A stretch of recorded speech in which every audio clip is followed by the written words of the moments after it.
back to our third video on introductory sections, part of our Design a Winning Resume video series with Engineering Career Services. Now, we're going to talk about things to consider in your heading, education, coursework, and skills sections, as well as how to use keywords to enhance your resume.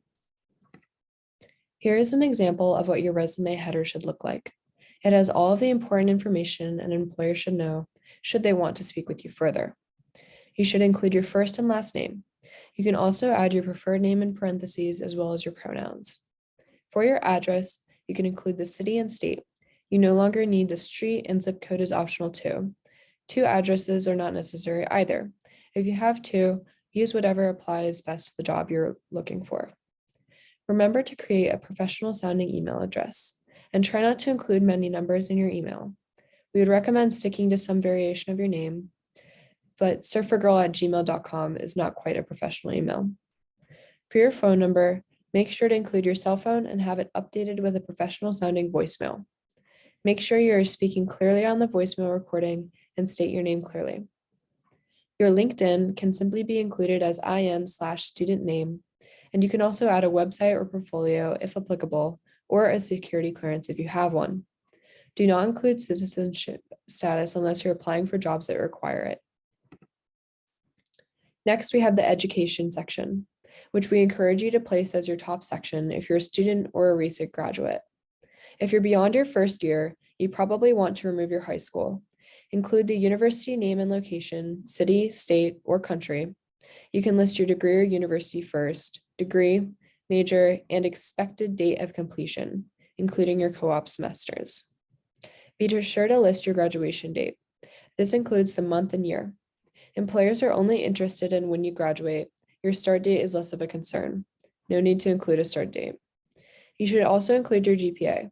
Most employers want to see this, and if your GPA is in the higher 2 range or above, include it. People will assume it's a low 2 if it's not written. A couple notes. If you're a master's student, you can keep your GPA, but once an alum and have work experience, you do not need it. For international students, don't try to convert a non-US GPA because the conversions are not consistent. If you have 2 majors or a minor, study abroad experiences, or additional higher education experiences, previous degrees, or other transfer or exchange programs, you can include those. This section can also include scholarships, honors, awards, citations, and certificates. However, if you find it to be a bit crowded, you can include these items in an honors and awards section that we will discuss in later videos. As you think about the sections we'll cover next, remember these important ideas about keywords and try to incorporate them in when possible.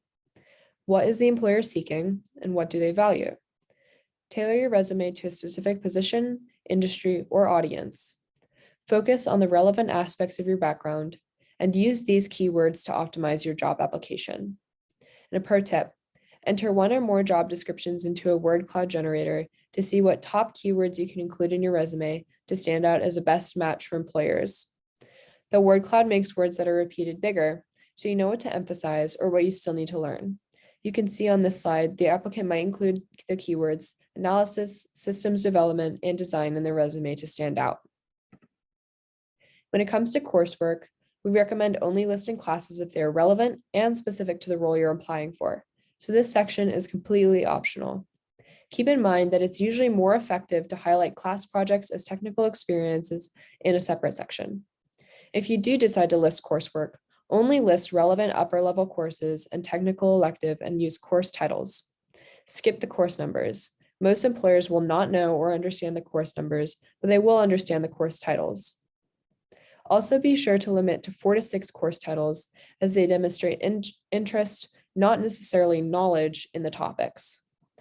Remember that your classes ultimately give you experiences. That's your project and accomplishments and skills that are the software, tools, or lab techniques you learned. So try to integrate them in those sections first. It will have a lot more value. Speaking of skills, this section is important, but you can choose to place it towards the top or bottom of your resume. It can often be helpful to divide your skills into categories, such as computer hardware, software, languages, operating systems, other relevant skills like drafting or pipetting, lab techniques, protocols, etc., certifications, or foreign languages.